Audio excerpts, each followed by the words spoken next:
Hey everybody, welcome. I'm Romi Hill and I am the designer behind Designs by Romi. And I go live almost every Thursday to share techniques and kind of go more in depth into some of the reels and techniques that I show on Instagram. And also just kind of go over some of my favorite patterns that I haven't gone over before, like the Colorica cardigan that I'm wearing today. So welcome. I'm really happy that you could join me. So, hi Sue, hi Marianne, hi Dee. It's so nice to see you. I love seeing you in the comments.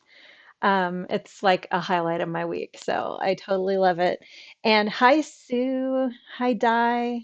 Yay. And yes, Sue, next week is Vogue, so I won't be live next week. I will be in New York. Um, so yeah, so it's gonna skip a week. Um, I think next week is it's January 25th. So I will not be here. I will be in New York and hopefully I'm hoping that I'll see some of you in my classes. So hi May, Diana, Terry, Claire, Judy. Hi. So nice to see you. So I got sort of involved in Judy's Magic Cast On, like doing a bunch of little reels this past couple of weeks on Instagram, and then also picking up stitches invisibly. So I'm going to talk about those two things. So Judy's as a toe up sock cast on, and then also as a provisional cast on, and how you can use that to how you would have to modify a pattern if you're going to use that instead of a different provisional cast on. And then um, also, I'm going to talk about the Colorica cardigan. So Judy asked when we can expect the last pattern from the 2023 Lace Club. So hopefully by the end of January. So things have been a little bit hectic and crazy, but I'm still trying to like get that all out there on time. So hopefully, yeah, you'll see it soon. And I know it'll be a huge surprise to you that it's mohair stole. And it uses, of course, some of the stitch patterns from the other three patterns in the 2023 Lace Club. And then let's see. So speaking of that, the 2024 pattern only Lace Club is up now. And at the moment, like I have the listing on my site, but also it's down because we're migrating hosts. So it will be a little while before you're able to purchase it up on my site, but it is available on Ravelry. And yeah, so if you purchase it on Ravelry, then you can also, when my site goes back up, you'll also be able to download it on my site. So, and yes, Marianne Manhattan, yes, at the Marriott Marquis. So I have not been there since the before times. The last time I was there was in 2020, right before the pandemic hit.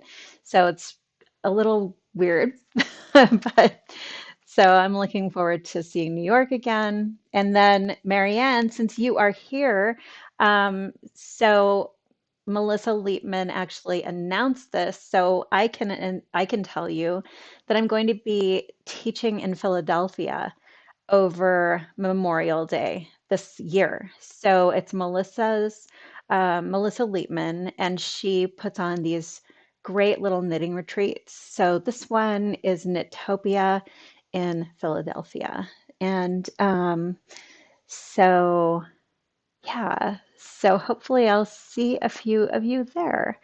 It's over Labor Day weekend in 2024. And other times you might see me if you are a Bay Area dweller, like a San Francisco Bay Area person, there's going to be a Bay Area yarn crawl. And this is the first year because we lost Stitches West. So I will be at Verb for keeping warm for a few days. So, and also they will have kits for my mystery shawl. And so, yeah, that's in March. So hopefully I'll get to see some of you there. Okay, so I actually I wore this today. I will show you this after I do just like a couple of little tiny demos, and then I'm gonna kind of dive right into the Colorica cardigan. And I usually don't wear striped stuff on my YouTube lives because like it always gets off on the camera, and then because my broadcast software isn't mirrored, I like constantly go to the wrong side to adjust it, thereby making it worse. So that's what's going on. Like trying to adjust this and making it worse. Okay, so yay, Terry. I'm so excited that you'll be there. Yay. It has been a long time since I have seen many, many of you. So that is fantastic news. Okay, so I am going to start with Judy's Magic Cast On. And this is usually used for toe-up socks. So I'm just going to show you um, how you would use it with the magic loop method. So Judy's is a 2-strand cast on. And that means kind of like the long tail in that you double your yarn over and then you use both ends of it. So the tail and also the working yarn. And Judy's is unusual because it actually creates a line of purl stitches. So I'm actually going to show you something first. I'm just going to show you the Turkish cast on first so that you can compare it to Judy's. So for Turkish, it is not a double, it's not a double-stranded cast on. So in the Turkish cast on, if you remember, you're just wrapping. So if I wanted to cast on 6 stitches across a sock toe, 2, 4, I would just wrap my needles 6 times and then turn them over. And this is, I'm showing you magic loop method. And then I would turn it over and start knitting along the top here. And if I turn that over, you can see there are no purl bumps or anything like that. All I did was just wrap my needles. Okay, so, and then D, I'm sorry that you can't make it to New York, but yay that I get to see you during the yarn crawl. And Marianne, I do not, I'm sorry, I don't understand your question. Are you speaking about a specific pattern? Okay, let me know. And like I usually say this, but I forgot to tell you again, things are a little delayed. So when you see me, it's a little bit delayed. And then when I see your questions, it's delayed. And then there's a little bit more delay as I answer them and get them back to you. So, okay, so back to Judy's. So here's my tail, and I'm just going to cross my yarn over my needle like this. And I'm going to hold it in the slingshot position. And I'm showing you a magic loop. So I'm going to cast on here with my 2 needles held together. And you can see how my yarn is over my needle. Okay, so the rules for Judy's. The forefinger yarn always goes to the bottom needle, and the thumb yarn always goes to the top needle. So the goal here is to have all of the stitches on your needle with the right leg in front and the left leg in back. So I used to really struggle to remember how to do this. And then I realized, oh, duh, I just need to make sure that they're mounted the right way. So now I have my first stitch is this one on the top needle, and I'm going to be alternating. So one stitch on top, one stitch on bottom, alternating back and forth until I have, so if I wanted to cast on 12 stitches for a sock, I would have 6 stitches up top and 6 stitches down. So in that way, it's like the Turkish cast on. So I'm going to come around with my yarn and wrap that bottom needle. So that's my first stitch on the bottom needle. Now I'm going to bring my yarn up, and the thumb yarn is going to come in between the two needles and around. And that's my second stitch on the top needle. So bottom, top, bottom, top. So every time I do this, I'm coming from underneath the needle. So for the bottom needle, that means I'm taking my forefinger yarn and bringing it under. For the top needle, I'm taking my thumb needle and it's going to go in between these two needles and over the top. And then bottom, top, and bottom. 2, 4, 6. Okay, so now I have my my stitches on the needle, and I'm going to give these two strands of yarn a little twist on the back so that I don't lose one of the stitches. And I'm just going to turn this over and show you what it looks like on the back. So you basically get this little row of purl stitches here. And so if you're going to use this and somebody has written in a pattern to use like a crochet cast on or a Turkish cast on or something like that for a provisional cast on, then you have to account for an extra row. So the good thing about Judy's is that it is really, really stable. So you're likely not going to have to readjust the cast on row because of how stable it is.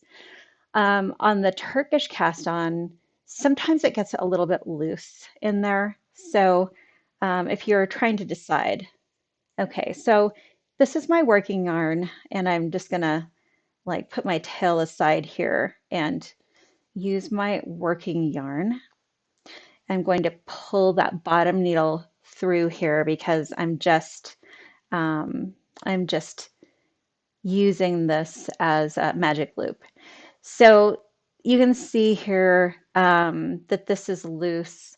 So you can give it a little twist if you want and just twist that around so it doesn't come loose. But you don't have to. Like if you don't give it a twist, nothing bad will happen.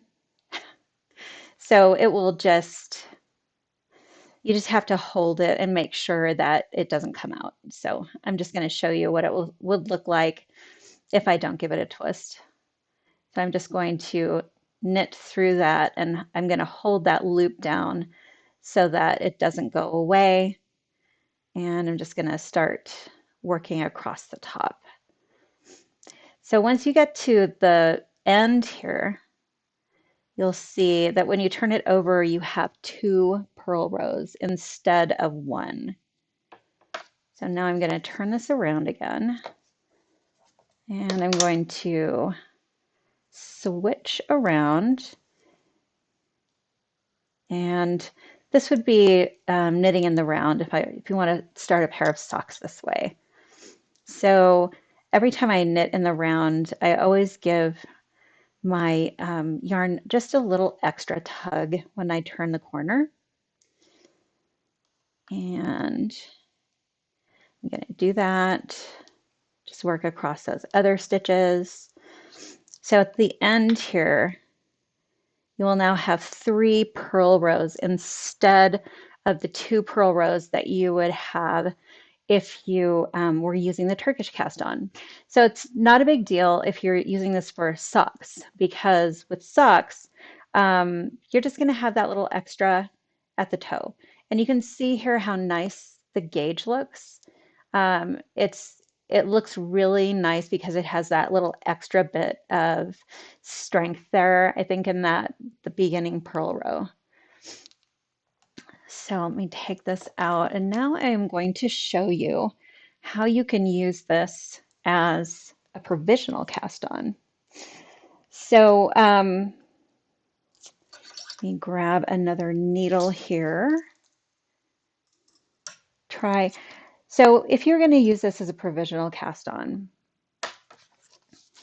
you're going to want to use 2 needles that are the same size. Like these 2 are the same size. They just have different lengths of cable. And I usually like to put the longer cable on top. So I'm just going to put that one on top because that one, when I turn it over and work the other way, those stitches are going to stay on the longer cable to work later. So now in this particular case, we're going to start it the same way. So in this case, you're going to be casting on, so if it says cast on 20 stitches, you're not going to split them between the 2 needles because this is a provisional cast on. So what you want to end up with is 10 stitches, 20 live stitches across the bottom and 20 live stitches across the top. So same. I set it up the same way. Okay, and now I'm just going to cast on exactly the same way.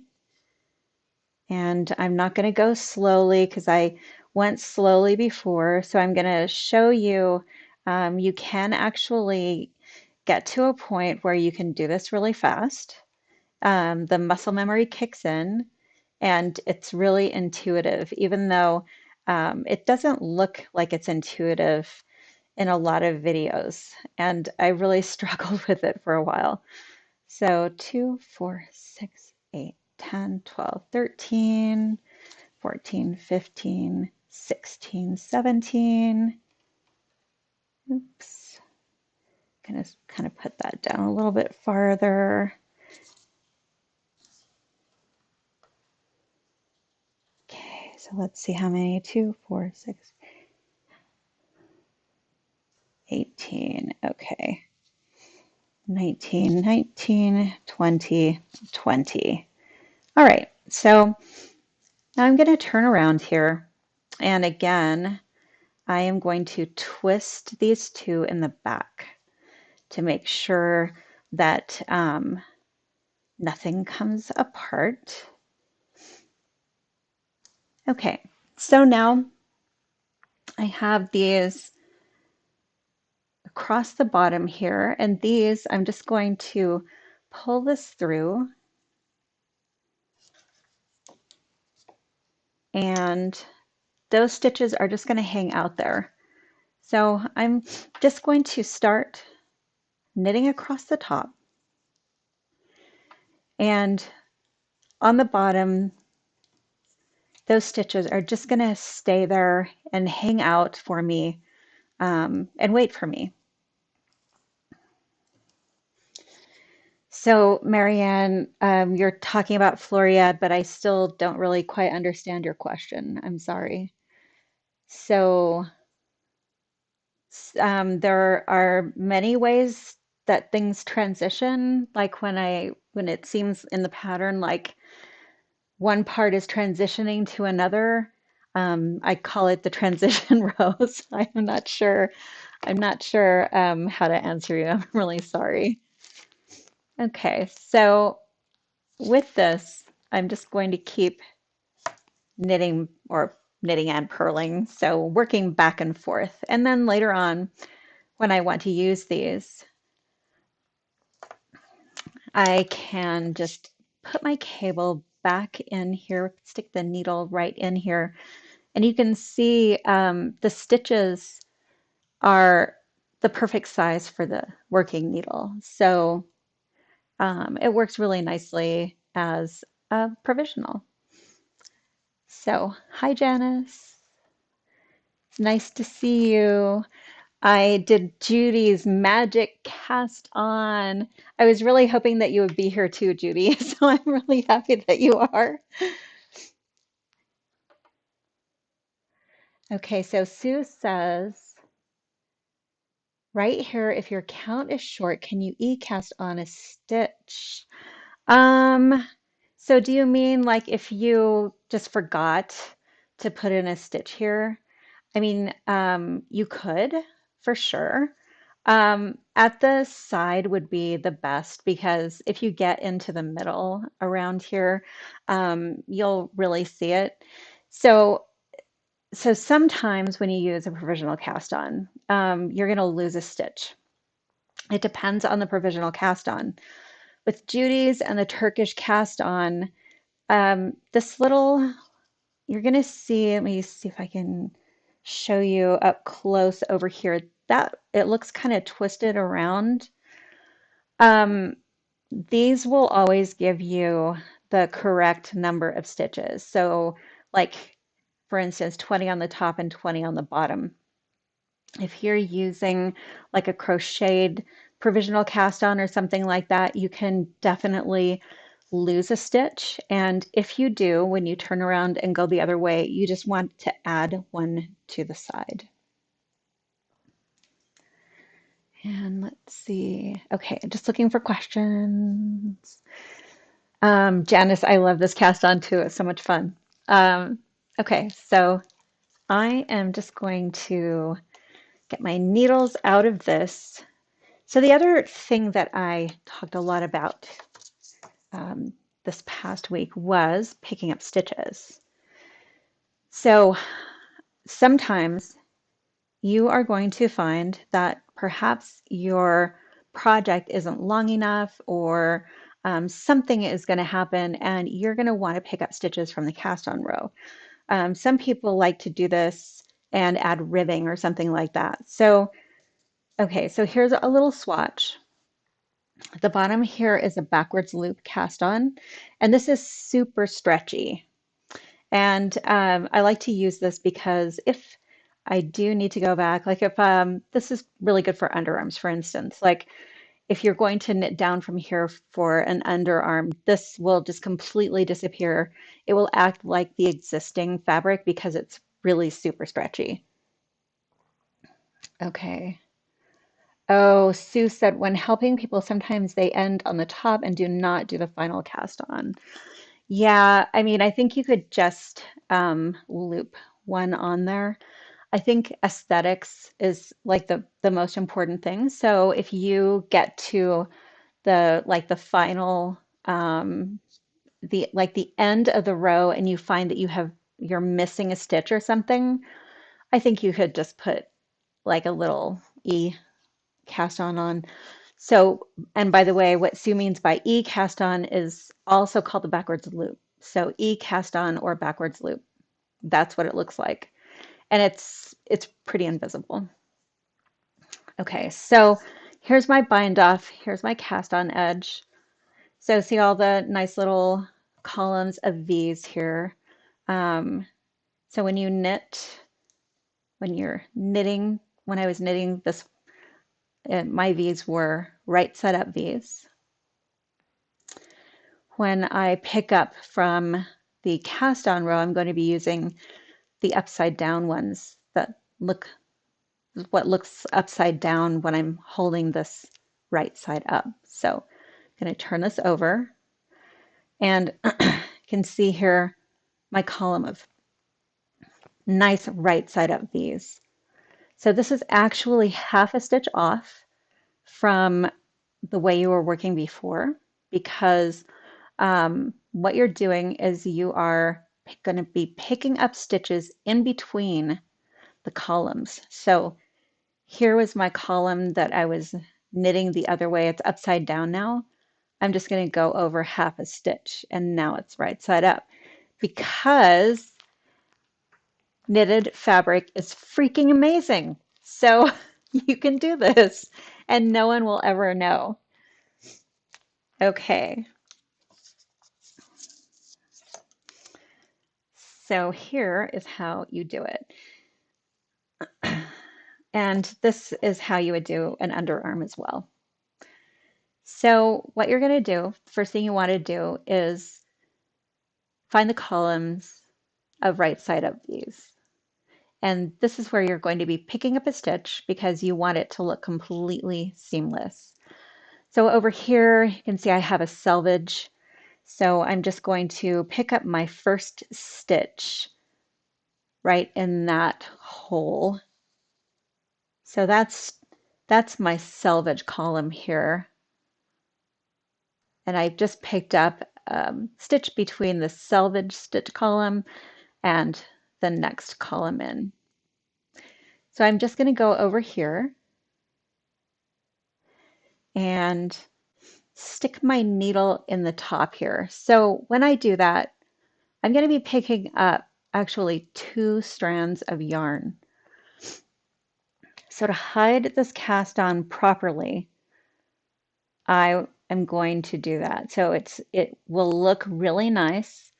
If you only pick up one strand of yarn, it's going to look weird. It's going to stretch out and it won't be seamless. So I always make sure to pick up both of those strands. I'm going to stick my needle through and you can see there's 2 strands and get my stitch there. Okay, so now I am going to skip entirely this upside down column of bees. I'm not going to pick up a stitch in there. I'm going to go next door to the next right side up column and do the same thing. So it's going to look a little like it's too loose at first, but when you start knitting, you will see that it actually will be completely invisible. So I'm just going to go through here, picking up. So that's what it's going to look like before you start working. And then I'm not going to go all the way across. I'm just going to do a couple of rows so you can see how seamless that looks and what it looks like on the back side.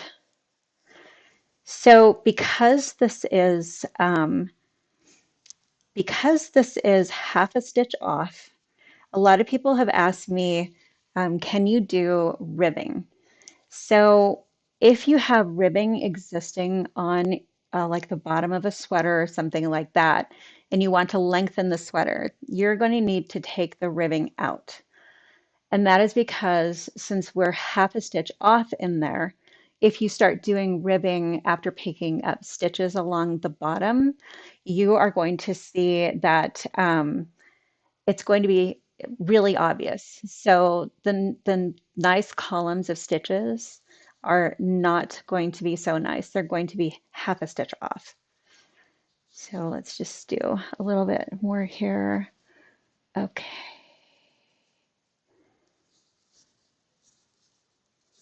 Okay. So that's what it looks like. Just continuing down in stockinette stitch. So if you go over to the side here, you can see that there's actually an extra half stitch over on this side.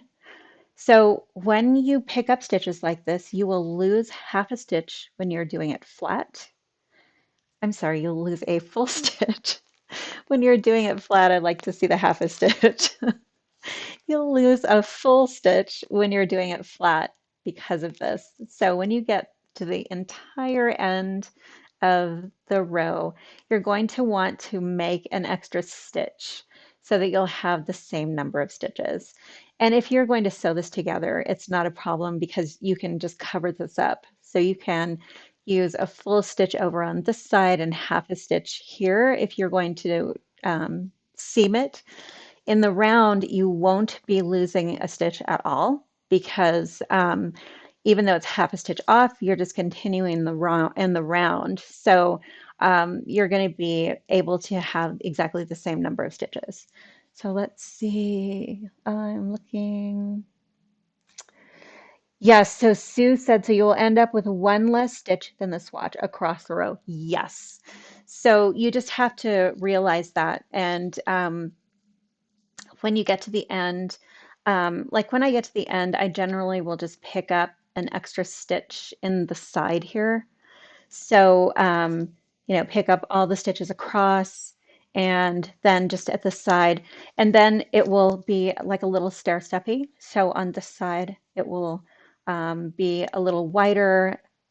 This part will be a little bit wider. On the left side over here, this top part will be a little bit wider. Or you can actually, you can add the stitch on the right side. It doesn't matter, whichever side is totally fine. So, but you do need to plan ahead. If you are going to do this, you and you have patterning of any type that can't exist half a stitch off, like if it's going to be really obvious, you're going to need probably to put some just plain knitting in between whatever patterns you have to sort of disguise that. Um, but it works really super well on plain stockinette, and I'm about to show you also on garter stitch. So let's just take this one out. And I'm going to show you what this would look like on garter stitch. It's a little bit different, but you can make it equally invisible. Okay, so here is my garter stitch. This is a little bit different. It's totally the same concept, but it's a little bit more difficult to see the V's because they are in part covered by these purl bumps. So sometimes hard to see them. So I knitted from the bottom up. I'm going to turn this around. Okay, so let's take a look at this. So in the first row here, you can see this little bump here and then this little bump. So they're offset, like half a stitch offset. So we are going to be picking up right above the topmost bumps. And that is going to make it look like you have continued. So not these ones in between here. We're going to ignore those, just that top one. So let me come over here. I'm just going to start this over on the side. To get my yarn barf untangled here. Okay, so yarn barf untangled, we're ready to go. So let me just pick up a stitch on the side here. Okay, so let's take a look across here. Oops, I don't think I could see that. So see this stitch right there? So right above this bump, there's a stitch. And I am going to insert my needle through that stitch that's right above the bump. So it's going to be the same thing. My yarn is all split, so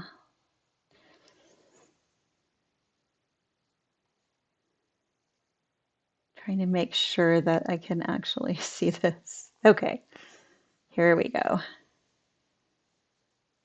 So there is my first stitch picked up right above that bump.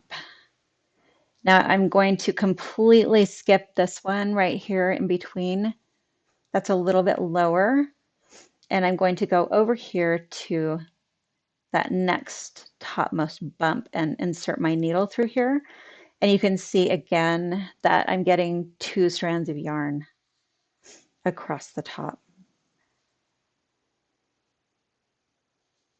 So you can see that stitch right above the bump there.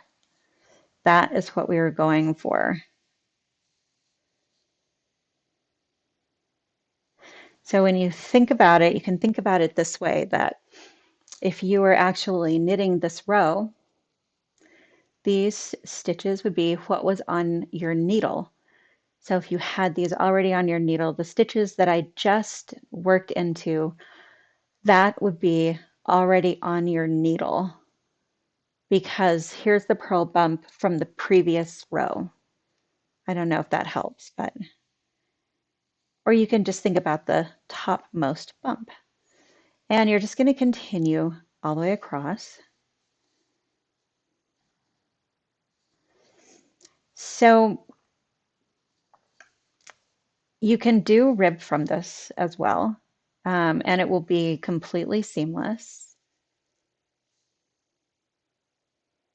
I'm going to show you what it looks like with a garter stitch. So if they are called smiles and frowns, we go above the frown. I call them rainbows. I love that. Yeah, that's really cute.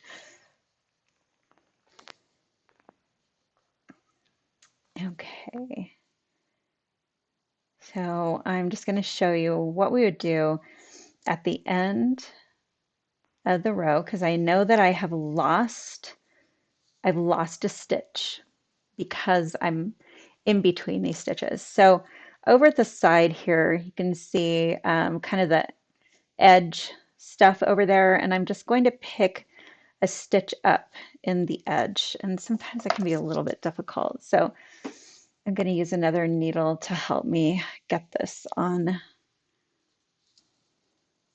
There we go. Okay, just going to put that aside. Okay, so now I have all of these on, and I'm just going to turn over and start working these across. And I split my yarn here, so let's fix that first. Okay, and I'm just going to start knitting across and working in garter stitch right off the bat. So you're going to see this little bit of a seam right there, just a bit of selvage. But once you steam that out, you won't be able to see it all that much.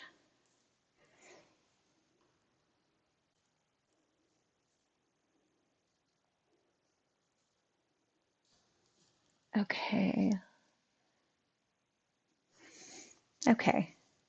So let me turn this over. Alrighty. So there we go. We have them all lined up. And this is what we were going for. So here's I guess the smile, and here's another smile. So I want the smiles all in the column and the frowns all in the other column. Thank you, Sue. That's so cute. Um, so let's see. Janice, I am so glad to hear this is helpful. And Judy said you've used this technique when the sleeves of a sweater are too long. Yes, yes, yes. Yeah, I often end up with the wrong length of sleeves too because I have T-Rex arms and my sleeves are always too long. So yeah, I totally hear you there. So yep, here we go. And you can just start ribbing from here as well, or you can um, just work straight down and it will completely blend in.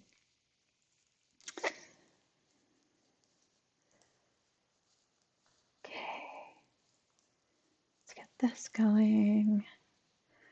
Righty. So there you go. That is what you're looking for. You are looking for this to completely just blend in there so you can't tell that you picked something up at all. And on the back side, you can see, you can feel this more than you can see it. So it really blends well. Like there is some extra thickness here, but it's really not much. It blends really, really well into the background. So it doesn't add enough thickness that it's going to affect the way that your fabric falls or anything like that.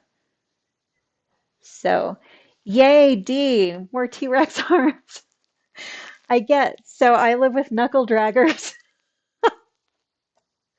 So I always get I always get grief for having T-Rex arms.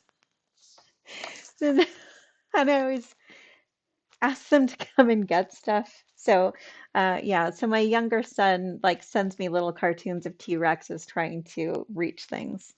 So, yay for us. Okay, so speaking of T-Rex arms, I like short sleeve sweaters. And so Colorica that I'm wearing here, I'm wearing this short sleeved version right now, and actually, we'll get up. I actually wore pants today, so I could stand up the dress actually. Anyway, so this is the short sleeve version here, and you can see like it has that kind of line that goes across the shoulder here, and um, I really like.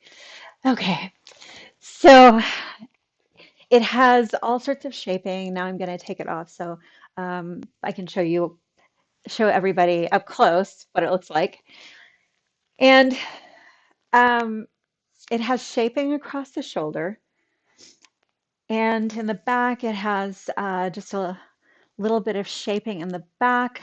It has German short rows, and it has a self-facing. So it just is meant to curl in. Um, and there's like a little ridge there to keep it from curling all the way. Let me transition across. Ooh, I like three-quarter length sleeves too. They're my favorite. Like they're um, so much easier to wear, and I'm really jealous of your long arms, Sue. I'm just saying. Okay, so this uses just your everyday merino, like MCN, like merino cashmere nylon or merino cashmere silk. Just that ubiquitous sport weight yarn that you probably have tons of in your stash. And what I really love about this sweater is that generally you just need one skein of each of these colors. And even if you are knitting a size that requires more than that, you can mix and match. Like there are a lot of people who've done some really amazing sweaters that I have seen their projects, and they just did like pieces, like they might have had half skeins or something like that, and it's fantastic. It looks so cool. So people have done all sorts of different things with this.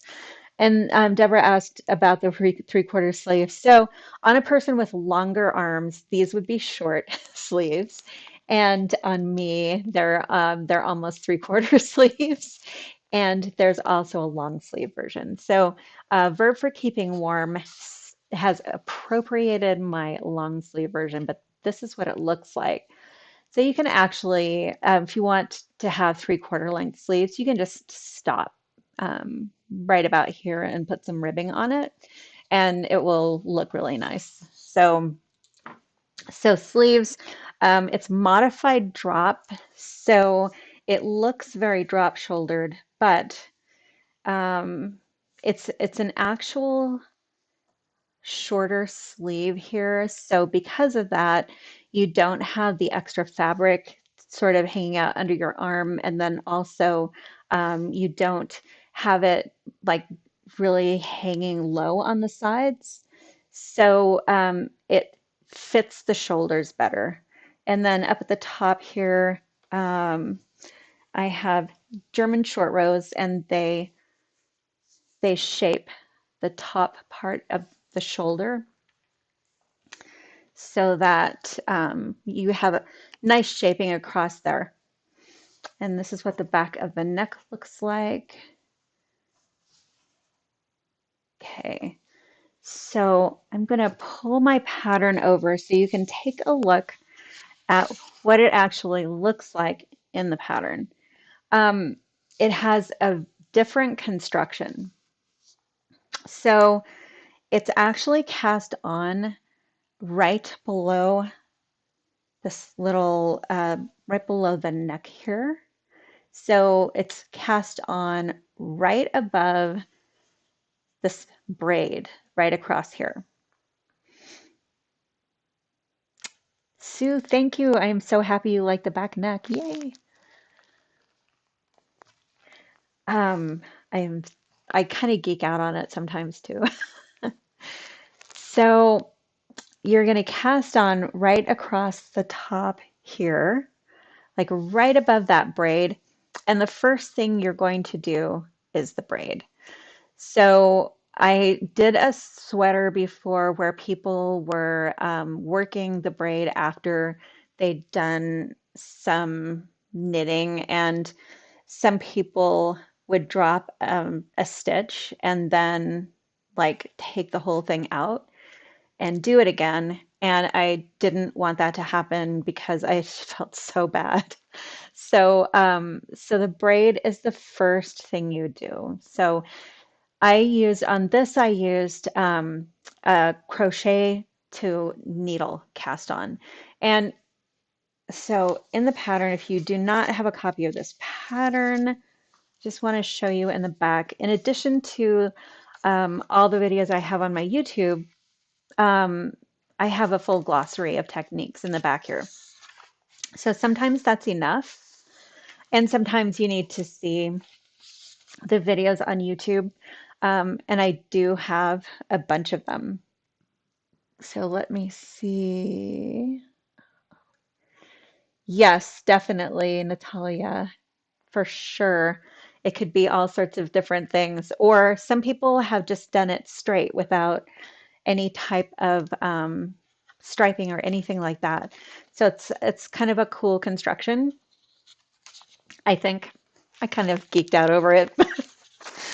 Okay, so it starts right here with the cast on, and then it's worked down, and you hit your first two lines right here of German short rows, and that helps shape this into sort of an upside down V across the back. And then you work down to the bottom of the sleeve. So this is where the bottom of the sleeve would be, right at the bottom here. And then up, once that's done, you are going to set this aside and you undo the provisional cast on with waste yarn. So I used waste yarn because this is kind of a longer cast on, and I think it's really inconvenient to have a cable just sort of flopping around as you're knitting. So the waste yarn is nice and malleable and doesn't kind of hit against anything. So I just I use the waste yarn, but you can actually use a different type of provisional cast on. So once those are on your spare needle, you're going to go back up here, and this right above here, this is also a provisional cast on. So because you're going to cast on some stitches right across here, let me show you that.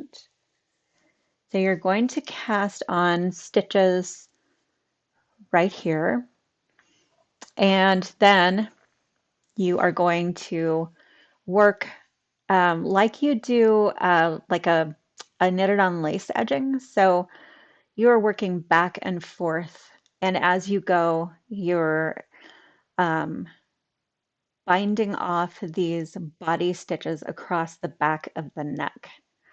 So this is worked on a smaller needle so that it won't be too puffy and stretched out. And let's see, Sue. Yes, I think there are a few projects that you could look at to see how they fit people. So this also has quite a few sizes. I think, let's see how many, one, so four, eight. It has 9 sizes. So hopefully there's one in there that works for you. Okay, So you're going to work out here, and across here you're going back and forth. And this is where this little edging starts right up at the top here. So this is meant to curl over. It's meant to look kind of like an I cord across here, but it's like a really, it's an easy I cord. So it's a lazy I cord. It just curls around. Um, Sometimes I like the way this looks like the usual I cord with kind of a slip stitch here. But mostly, I really like the way it looks with the same number of stitches without it being slipped. So this is engineered so that it curls under and you don't see that part where the edge stitch is slipped. So it has this little gully here, I guess, like the two purl columns, and that is to stop the curl along the side so that it doesn't get out of hand and just curl like crazy all the way down the front. Okay. And the other good thing about this is that you don't have to go back and pick up stitches. Like as you're transitioning from color to color, I really wanted this to follow the same colors as the rest of the sweater. So that is the other good thing about it. Follows the colors all the way down. And here where you would see the pearl bumps of the other color, that comes together and hides it. So you don't see it. Yay! Okay. So then once that is done, once you have worked down to the bottom here. So this is a 3 needle bind off on the inside here that I just did on the underarm. So once you have worked down to that point, so all of the sizes are a little bit different, but you aren't going to be in the middle of this open work section when you get to this area. So you don't worry about like having to switch over in the middle here and figure out how many stitches or anything like that. None of them had that problem.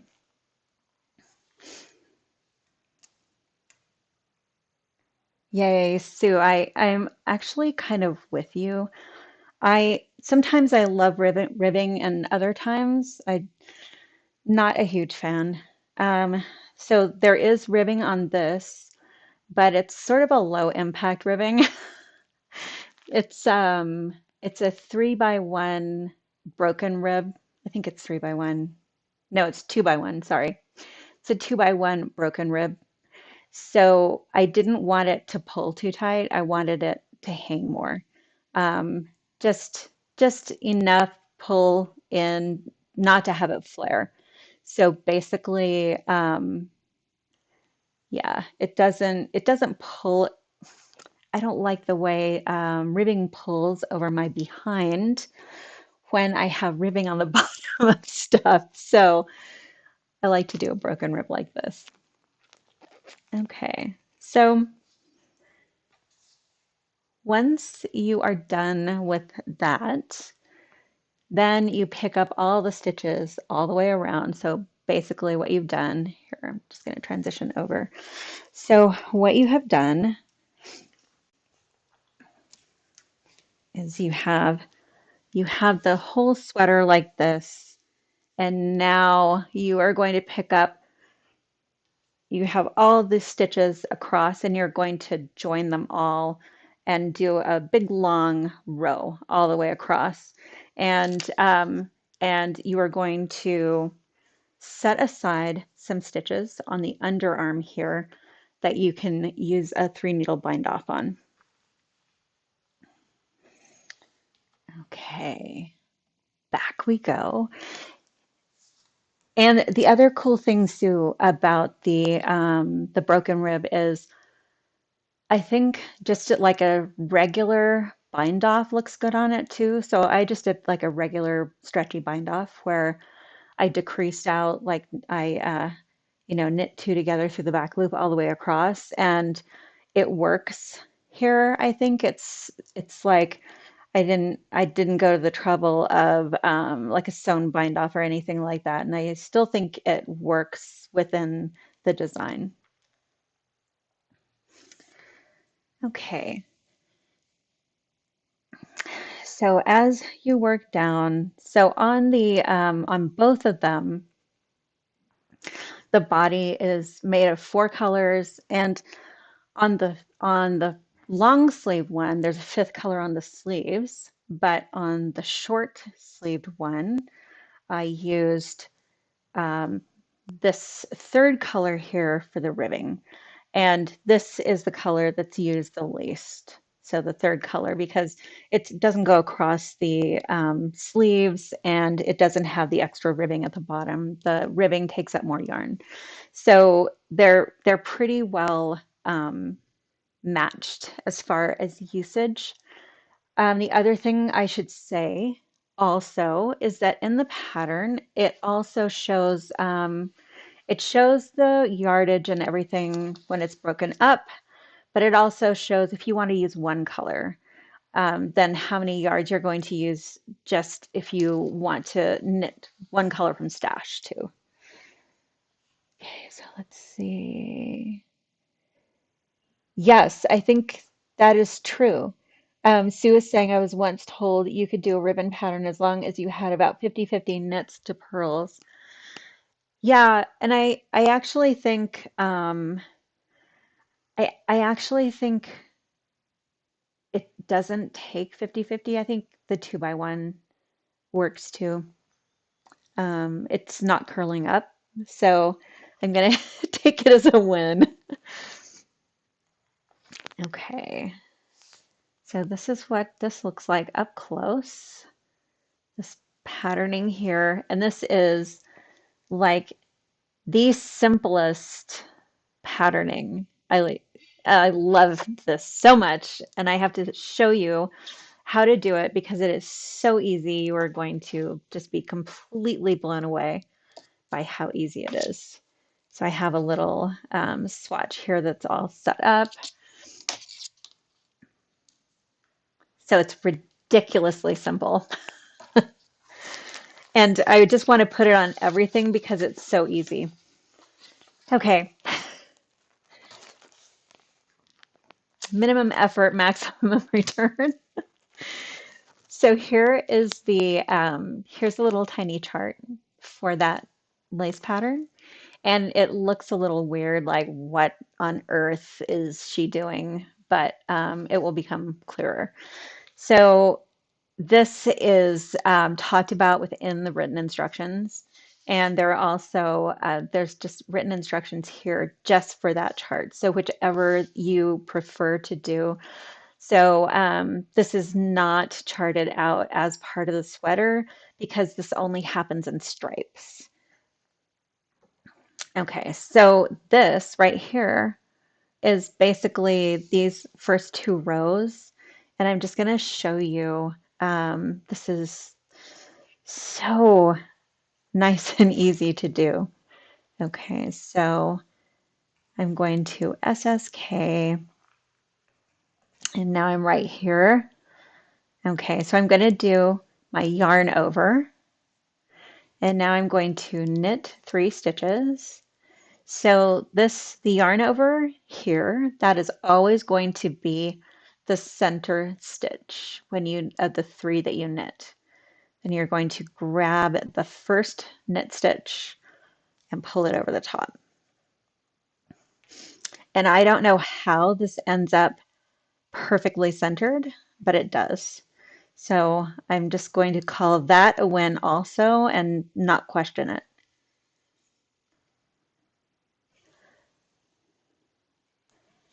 So this is so much fun to watch come together. Like after I did this, I actually I knit both of these samples, both the long sleeve one and the short sleeve one. And I think I mostly did the short sleeve one because I wanted to do this again because the pattern's so much fun. Okay. So it does look like it's a little bit off here, but it's not actually. So this, it will end up straight across there. And Sue, totally agree. It is. Their yarn fairies came and made the yarn fairy magic. So I'm not going to question it. I'm just going to be happy about it. Okay, so I'm going to go across here. And then there is one more thing I want to show you on this. And also, if you have questions about this, let me know and I can go over them later on too. So, but it's getting to be that time of year when a transitional knit is exactly what we all need. Like just something to go from winter to spring. Yay, spring. So that is what it looks like. Okay. So my favorite thing, you are probably familiar with a 3 needle bind off. This one is a 3 needle bind off, but it's modified. So it is modified to lay flat. So you can see it lays completely flat across here. So I want to show you how that is done. I'm just going to take these two. This is a geeky, like geek love here. I love this. Okay, so pretend that this is your back neckline. Yes, Janice, it is absolutely time for transitional knits. It's been really cold, so that's why I'm thinking about transitional knits.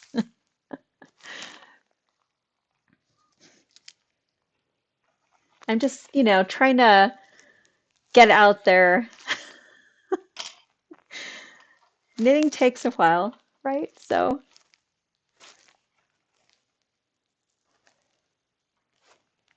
okay.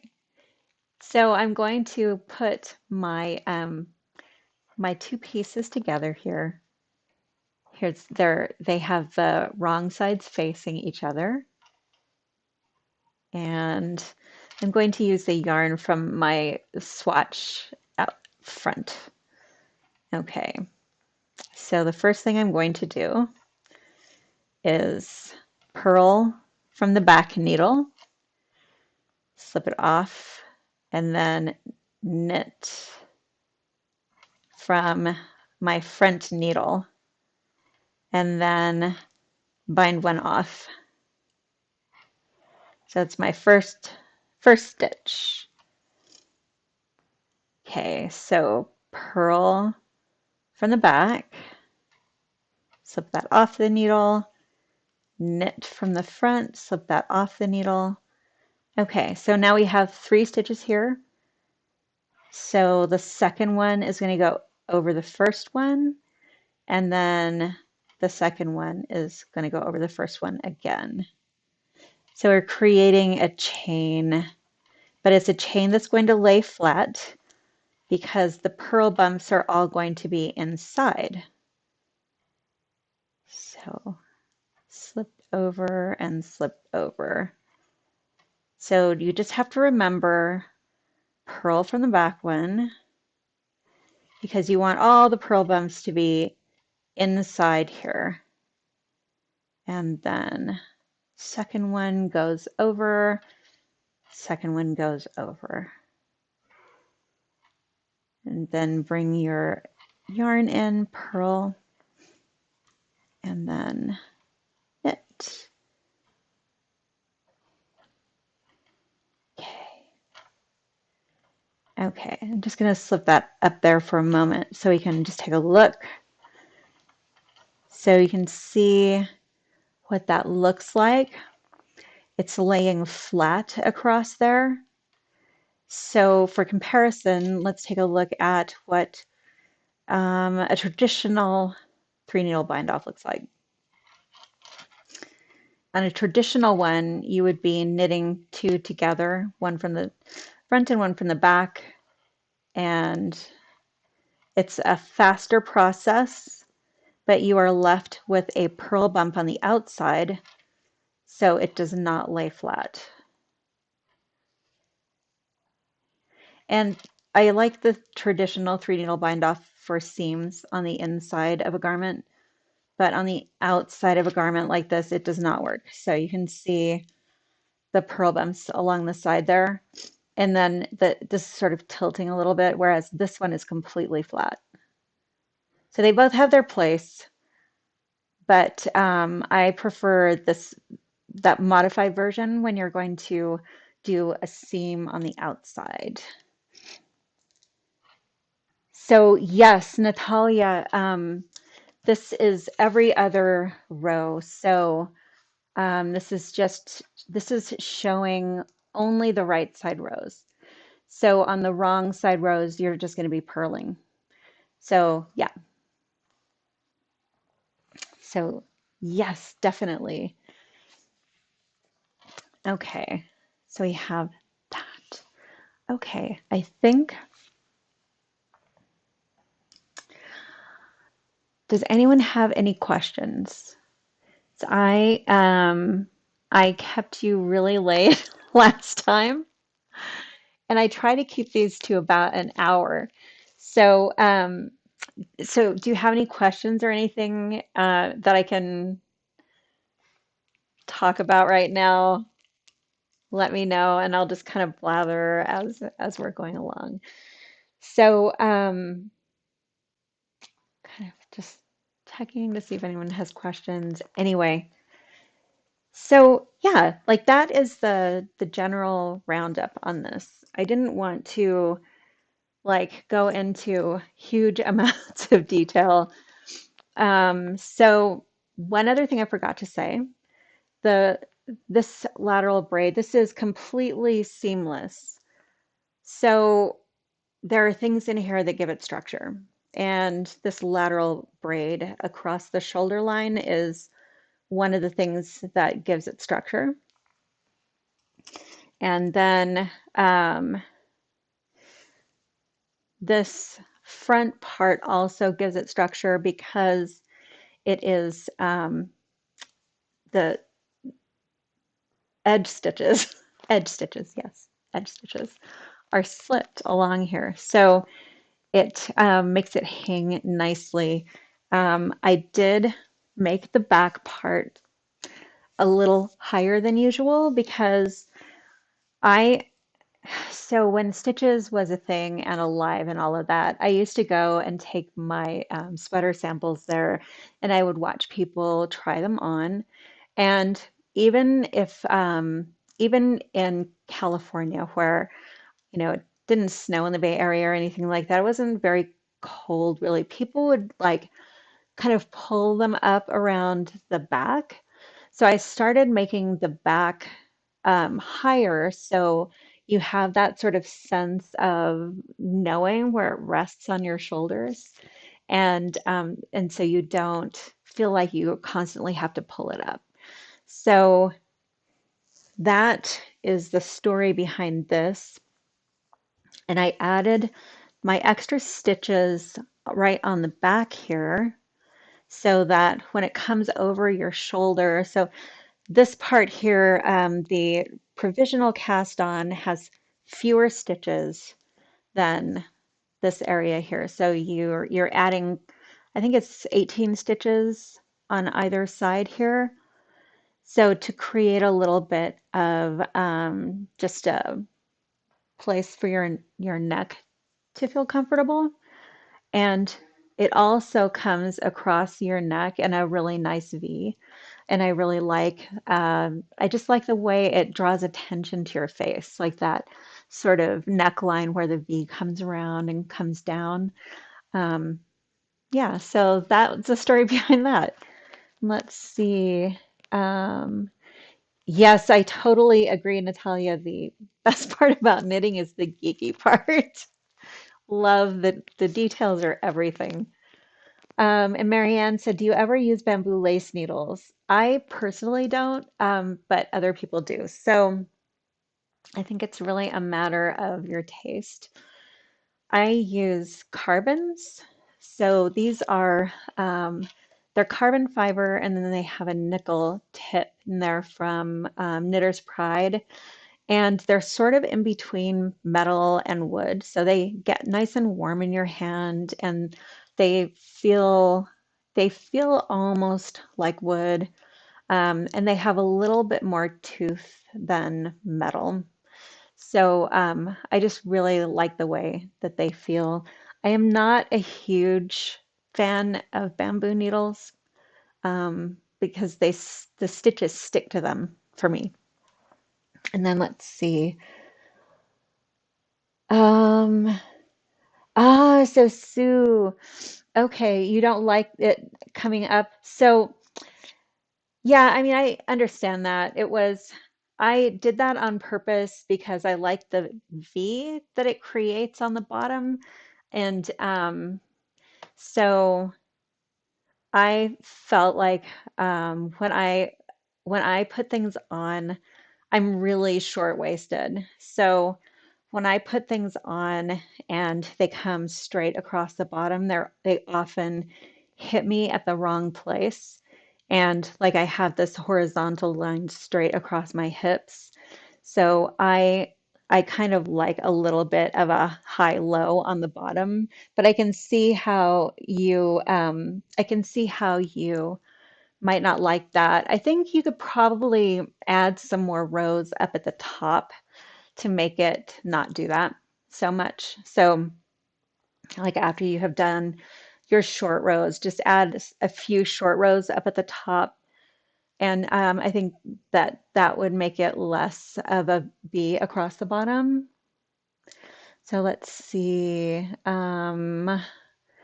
Looking, okay. Yes, exactly. I started answering your question and then you said exactly the same thing. So yeah, you're totally exactly right. Just adding more ease to the collar will completely do that. Okay, let's see. So Marianne says, do they grip well? Carbons. I don't really, I, mm, let's see how to answer that. So when I've used them as double pointed needles, they don't fall out. So I guess that would be a yes, they do. They're nice and light and they're really nice to use. I like them a lot. So let me see.